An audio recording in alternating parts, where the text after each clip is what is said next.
당신의 머리카락이 흙바닥 위로 떨어집니다. 한 줌 두 줌. 마을 사람들이 지켜보는 가운데 두피가 보일 정도로 짧게 잘려나갑니다. 어머니는 군중 속에서 소리 없이 울고 남자들은 비웃습니다. 13살의 당신은 아버지가 받아든 은화와 몇 렙의 값어치밖에 되지 않았던 거예요. 수녀원 문이 닫히는 순간 당신은 깨닫습니다. 이건 신에게 바쳐지는 게 아니라 버려지는 거예요. 14세기 영국, 한 소녀가 수녀원이라는 이름의 감옥에서 어떻게 살아갔는지 지금부터 이야기해 볼게요.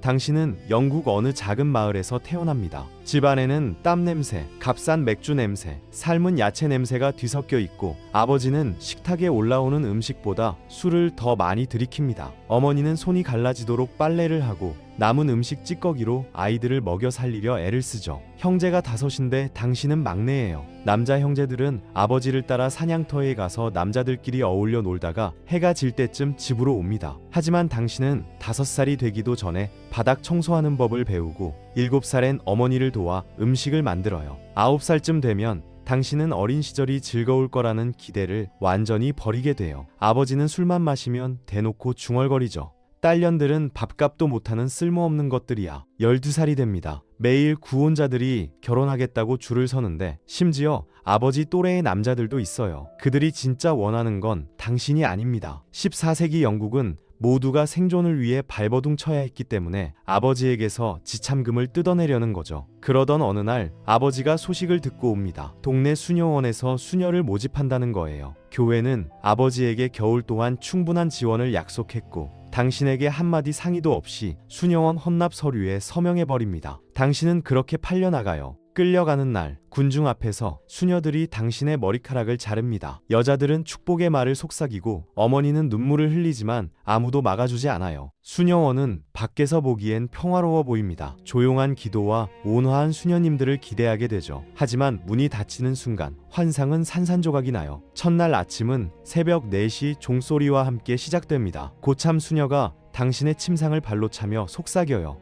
늦으면 소금 위에 무릎을 꿇게 할 거야. 그날 하루 당신은 손가락에서 피가 날 때까지 바닥을 닦습니다. 차가운 돌이 뼛속까지 한기를 빨아들입니다. 한 신부가 당신 옆을 지나가며 노고를 축복하지만 손을 내밀어 도와주지는 않습니다. 당신의 식사는 묽은 죽 한 그릇뿐이에요. 마당 건너편에서는 신부들이 따뜻한 빵과 고기를 먹는 모습이 보이죠. 나이 많은 수녀들은 집요하게 침묵을 강요해요. 한 고참 수녀는 기도 중에 숨소리가 너무 크다고 당신의 귀를 잡아당겨 찢어지게 합니다. 위계 질서도 명확해요. 맨 위에는 원장 수녀, 그 아래에는 나이 많은 수녀들, 맨 아래에는 수녀 견습생들, 그리고 당신은 그들보다도 더 아래에 있습니다. 왜냐고요? 다른 소녀들은 그래도 경건한 가문에서 왔지만 당신은 술 취한 아버지가 돈을 받고 넘긴 자선 선물이니까요. 신앙심이 아니라 돈 때문에 들어왔다는 이유로 문제아로 낙인 찍히고 당신의 하루하루는 끝없는 노동과 피로로 반복되죠. 무릎이 보라색으로 멍들 때까지 무릎을 꿇고 눈앞이 캄캄해질 때까지 금식하고 저지르지 않은 죄를 고백하죠. 당신은 밤마다 곰팡이 냄새나는 집더미 위에 누워 속삭입니다. 이것이 신의 뜻일까? 아니면 인간의 잔혹함일까? 그런데 진짜 지옥은 따로 있습니다. 수녀원 생활에서 가장 견디기 힘든 건 바로 몸에서 나는 냄새예요. 목욕은 1년에 2번. 그것도 차가운 우물물로 대충 몸을 문지르는 게 전부입니다. 육체의 쾌락은 죄락이니까요. 땀, 오물, 피가 뒤섞인 몸에서 썩은 냄새가 나도 그건 영혼을 정화하는 고통이라며 참아야 해요. 머리카락은 기름지게 엉겨붙고 피부에는 곰팡이가 피어나죠. 그 냄새를 맡으며 함께 자고 함께 기도하고 함께 밥을 먹어야 합니다. 매달 찾아오는 그날은 더 끔찍해요. 생리가 시작되면 거친 천조각이나 짚을 속옷에 대고 피를 흘리며 하루를 버텨야 하죠. 월경은 불결한 이부의 저주로 여겨져서 특별 휴식 같은 건 없어요. 피 묻은 천을 동료들 앞에서 빨아야 하고 감염으로 피부가 헐어도 신의 시련이라며 이를 악물고 찬바람 속 기도에 서야 합니다. 밤이면 또 다른 고통이 기다려요. 침대에 누우면 머리와 몸 곳곳에서 이가 기어다니는 게 느껴지거든요. 매일 새벽 머리를 빗질해 이를 털어내지만 습하고 더러운 환경에서 벌레들은 끝없이 새끼를 까요. 쥐들이 밤마다 방을 돌아다니며 음식 부스러기를 훔치고 벼룩에 물린 자리는 고름이 잡혀 부어오르죠. 긁어서 피가 나도 치료받을 수 없어요. 그것도 참아야 할 고행이니까요. 가끔 수녀원에서는 혈액 방출이라는 의식을 해요. 나쁜 피를 빼야 건강해진다는 믿음 때문이죠. 날카로운 칼로 팔의 혈관을 째고 뜨거운 피를 대접에 받아내요. 어지러워 쓰러질 것 같아도 멈출 수 없습니다. 피가 바닥에 뚝뚝 떨어지고 창백해진 얼굴로 비틀거리며 다시 노동을 시작해야 하죠. 동료의 피냄새가 코를 찌르는 속에서 기도문을 외워야 해요. 죽은 수녀의 장례도 당신의 몫이에요. 직접 무덤을 파고 비에 젖어 부패하기 시작한 시신을 들어 올려야 하죠. 썩은 살 냄새가 코를 찌르고 손톱 밑으로 흙과 고름이 파고들어요. 구역질이 올라와도 삼켜야 합니다. 죽음을 직면하는 것이 신앙이라고 배웠으니까요. 밤마다 그 얼굴들이 악몽에 나타나도 누구에게도 말할 수 없어요. 14살이 됐을 때 로마 교황청에서 칙령이 내려옵니다. 수도 원장은 모든 수녀들을 방으로 불러서 교황의 결정을 낭독합니다. 엄격한 외부와의 접촉 금지. 이것이 기독교의 새로운 법이에요. 수녀들이 유혹에 빠지지 않도록 세상과 완전히 단절하라고 합니다. 수도원을 떠나는 것도, 바깥 세상과 접촉하는 것도, 가족과의 만남도, 심지어 창문을 활짝 여는 것도 금지됩니다. 유럽 곳곳의 수녀원들이 반란을 일으키고 일부는 탈출을 시도하죠. 당신보다 2살 많은 캐서린 수녀도 벗어나고 싶어 합니다. 그녀의 오빠들이 상속 재산을 나누기 싫어서 수녀원으로 보냈다고 했어요. 그저 숨 쉬고 싶어서 탈출을 계획하죠. 당신은 그녀를 돕겠다고 약속합니다. 다음 날 밤, 당신이 문지기의 주위를 돌리는 동안 그녀는 평민 옷을 입고 빠져나가요. 탈출은 성공적입니다. 하지만 다음 날 아침, 수녀 원장이 당신을 불러냅니다. 그녀는 알고 있습니다. 그들은 언제나 알고 있었죠. 그들은 당신이 죄를 방조하고 거룩함을 더럽히고 영혼을 위험에 빠뜨렸다고 비난합니다. 형벌은 공개적입니다. 금식, 채찍질, 차가운 돌 위에 무릎 꿇기. 곧 그들은 채찍질만으로는 부족하다고 판단해요. 원장은 떨리는 당신의 손에 가죽 채찍을 쥐어주고 스스로 형벌을 마무리하라고 명령합니다. 가죽 채찍이 어깨를, 팔을, 허벅지를 베어내고 피가 수녀복을 타고 흘러내려요. 당신은 2번 쓰러지고 수녀들이 일으켜 세웁니다. 3번째로 쓰러질 때쯤에는 텅 빈 공허함만이 남아요. 그리고 그 공허함 속에서 진실이 드러납니다. 이것은 신의 뜻이 아니라 인간이 만든 규칙이에요. 그들이 당신을 다시 일으켜 세울 거라고 생각하는 순간 한 사제가 나타납니다. 그는 무릎을 꿇고 당신의 턱을 들어 올린 후 당신을 위해 중재하겠다고 속삭여요. 얼마 지나지 않아 원장 수녀는 씩씩거리며 가버리죠. 당신은 곧 치료를 위해 병원에 입원합니다. 고열, 찢어지고 멍든 피부, 영양실조 때문이죠. 한 달 후 다시 걸을 수 있게 됩니다. 병원에서 나오자마자 사제가 당신을 보고 싶어 한다는 메시지를 받습니다. 감사 인사를 하러 사제관으로 찾아가죠. 하지만 그를 보자마자 불길한 예감이 들어요. 당신의 감사가 그가 원하는 것이 아니라는 걸요. 그가 당신에게 더 가까이 다가옵니다. 당신은 나가려 하지만 그는 당신을 벽에 밀어붙이며 더 많은 것을 원한다고 말해요.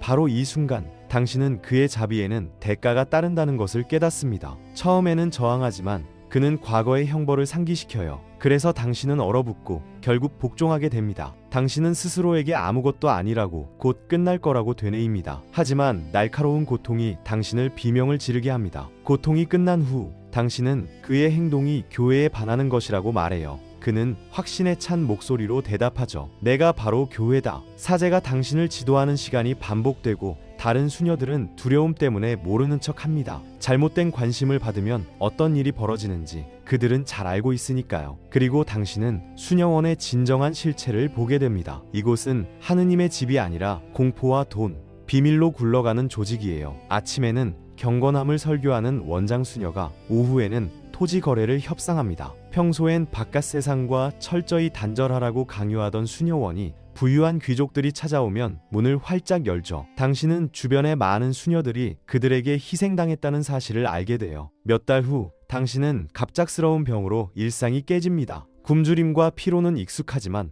배가 부풀어 오르기 시작하자 숨이 턱 막혀요. 당신은 곧바로 누구의 그림자가 당신을 덮치고 있는지 알아차리죠. 원장 수녀가 당신을 불러요. 임신이군. 네가 타락했다는 증거야. 사제가 십자가 아래 재판관들 사이에 서 있습니다. 그의 표정은 온화하고 조금도 흔들리지 않아요. 그녀가 저를 유혹했습니다. 그게 전부예요. 일주일 후 그들은 당신을 마을 사람들 앞으로 끌고 갑니다. 종소리는 마치 사형 집행을 알리는 듯 울려 퍼지고 당신을 돌바닥에 무릎 꿇게 해요. 배는 무겁고 무릎은 찢어질 듯 아픕니다. 사제가 고해성사를 요구하고 당신은 잘못을 부인합니다. 하지만 마침내 당신은 무너지죠. 진실이 여기서는 아무 소용이 없기 때문이에요. 당신은 그들이 세뇌시킨 죄들을 되풀이합니다. 음욕, 교만, 불순종, 신도들 사이에서 탄식이 터져나옵니다. 그리고 마침내 선고가 내려져요. 추방, 파문, 기록 삭제. 집으로 돌아가지만 너는 우리 집안의 수치야 라며 아버지는 문을 쾅 닫아버립니다. 당신은 마을 외곽으로 갑니다. 그곳은 사회에서 버려진 사람들이 사는 곳이죠.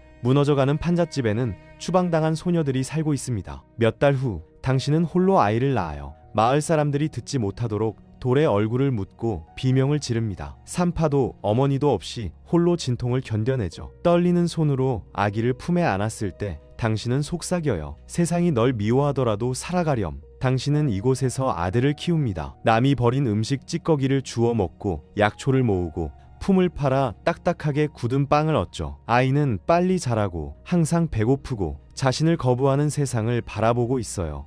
당신은 아는 모든 걸 가르쳐줘요. 물 끓이는 법, 상처 꿰매는 법, 사람들이 해치려 들 때 도망치는 법까지. 세월이 흘러 당신이 26살이 되던 해 흑사병이 돌기 시작합니다. 처음에는 도시에, 그 다음에는 마을에, 마침내 영국 전역으로 퍼져나가죠. 농부들은 문을 걸어 잠그고 세상은 몇 주 만에 무너져 내립니다. 당신은 아들을 보호하려 애쓰며 약초를 삶고 믿지도 않는 옛 기도를 드려요. 하지만 결국 당신을 덮칩니다. 관절이 붓고 피부는 검게 변하고 숨쉬기가 힘들어요. 당신은 그 징후들을 알아요. 수녀원에 있을 때 죽어가는 사람들을 돌본 적이 있으니까요. 아들이 침대 곁에서 울며 아프지 말라고 애원해요.